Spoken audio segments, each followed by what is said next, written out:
40 জন চিকিৎসকের পদত্যাগ আসামে মেডিকেল কলেজগুলি থেকে মোট 40 জন চিকিৎসক চাকরি থেকে ইস্তফা দিয়েছেন।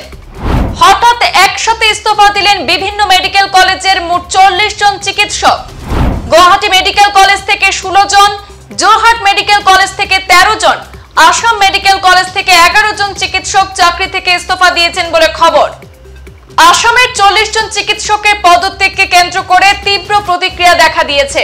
সরকার এখনই সবার পদত্যাগ পত্র গ্রহণ করেনি, মাত্র কয়েকজনেরই ইস্তফা পত্র গ্রহণ করা হয়েছে বলে সূত্রের খবর। চিকিৎসকরা ঠিক কি কারণে চাকরি থেকে ইস্তফা দিলেন তা নিয়ে চিকিৎসকরা মুখ খুলেননি, এমনকি সরকারের পক্ষ থেকেও এখনো কোনো মন্তব্য পাওয়া যায়নি।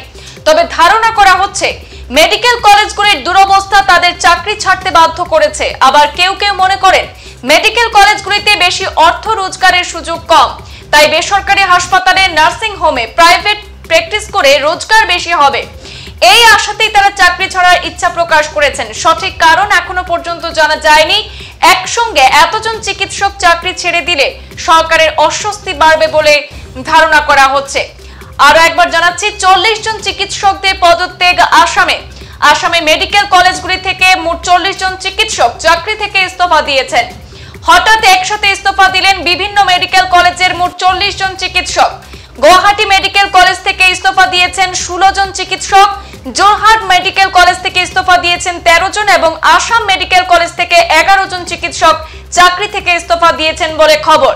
তবে মাত্র কয়েকজনের ইস্তফা পত্র গ্রহণ করা হয়েছে বলে সূত্রের খবর জানা যাচ্ছে। এখনো পর্যন্ত সবার পদত্যাগ পত্র গ্রহণ করা হয়নি, মাত্র কয়েকজনের ইস্তফা পত্র গ্রহণ করা হয়েছে। চাকরি থেকে ইস্তফা দেওয়ার কারণ সম্পর্কে এখনো পর্যন্ত কোনো সঠিক তথ্য পাওয়া যায়নি বা প্রশাসন এই বিষয়ে কোনো মন্তব্য এখনো পর্যন্ত প্রকাশ করেনি। সংবাদ এই পর্যন্তই, ফিরছি পরবর্তী অন্যান্য আপডেট নিয়ে। ধন্যবাদ।